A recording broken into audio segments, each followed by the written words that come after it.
J-Man here for a review of Fire and Ice. Oh, I should have showed you all the covers. Hold on a second. So I grabbed a few covers.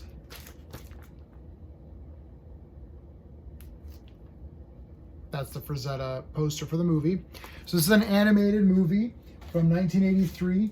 One of my favorite movies of all time, one of my favorite animated movies of all time. I had it on VHS, I discovered it, watched it a million times, have it on Blu-ray, multiple copies, have the Painting with Fire, which is the Frazetta documentary that came with it, got the special edition. I love Fire and Ice. It's just amazing. It's Ralph Bakshi based on Frazetta's kind of world. Roy Thomas and Jerry Conway are the writers. They're not the writers of this comic, which I know that gave some controversy, but I'm not going to get into that right now.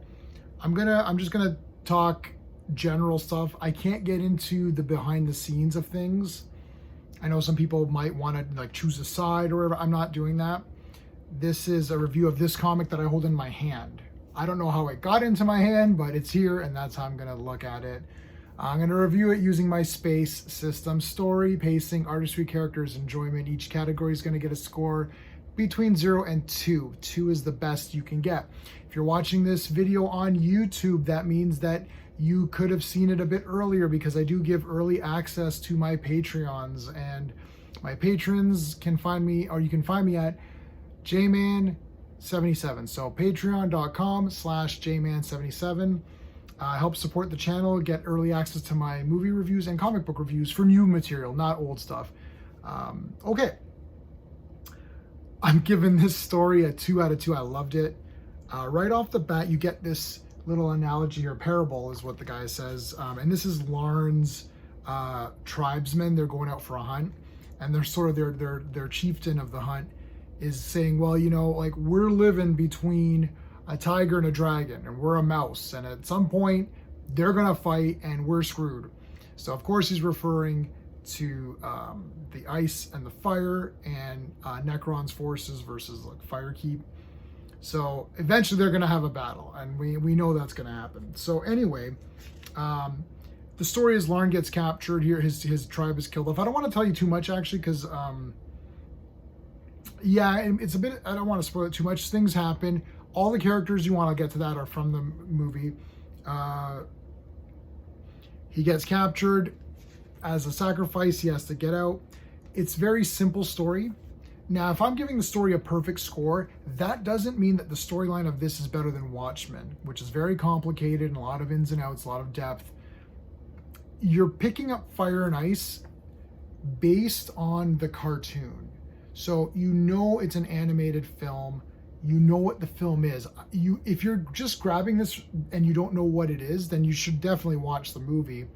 And if you've come upon this review and you've never seen the movie, you should definitely watch it. We did an entire live stream on it. Search back through my channel for Fire and Ice.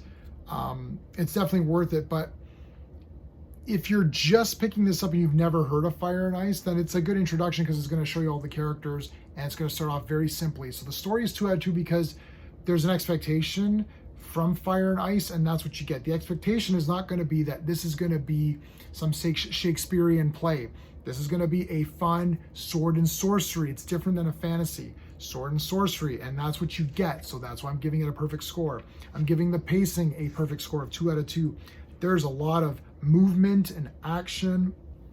Gets right into it. Every character has maybe like a page or so of an introduction, and we get right into action with them. We haven't seen Dark Wolf yet. We saw him, but he hasn't done anything, but he's going to do stuff. Yeah. So it's just really fast paced, and you just plow through this, and all these covers are great. Oh, I didn't see all these great little cover galleries. I don't have all these covers, but that's that. Artistry, 2 out of 2. Every page of this is awesome. It's tough to, I broke my finger. It's still broken, so it's hard to manipulate comics. I'm trying to be careful with it as well. Every page is the best. That's good too. That's Sheena. Woo! Look at that. I mean, this definitely screams Fire and Ice. Like, the art here is bloody awesome. It is worth buying this as a picture book, even if you don't read it. Like, just buy this anyways. You really should be supporting somebody who really puts in a lot of effort. Like, this isn't just like, let's draw something. There is a big hardcore following for Fire and Ice stuff. Like, this isn't just a movie for people. They worship this thing. This comic had a really high standard, and especially for the art department. The rotoscoping in the movie is so cool. It's the first time I had ever seen anything like that. Well, I don't know. I guess He-Man has that too. So it's kind of like a He-Man, Fire and Ice all kind of came together, right? And the art is amazing. Wow, like every page is good. Like, I'm telling you guys, like, it's awesome. Characters, I'm giving it 2 out of 2. Man, I love every character. Dark Wolf's in here. We only see him for a couple of pages, but he's awesome. Larn is great. Necron in this was wicked. You got to see a little bit of Necron and his mother and his family. And there's something too with the story and pacing, which I don't want to give away. Things are introduced and then they're quickly concluded. Like, you're like, oh, here's this character, or he'll do something, bleh, he's dead. You're like, what? So stuff like that. That's why the pacing was so good. I should have gone into more depth. Enjoyment, 2 out of 2. This is a 10 out of 10 for me. Look, I'm a Fire and Ice fan, so obviously I'm going to give it a little bit higher than, maybe somebody else would, but I honestly think this is amazing. You should for sure get this. The Frazetta cover is the one I'm going to keep really nicely. These other covers are great too. I do like this art. This one's actually very nice.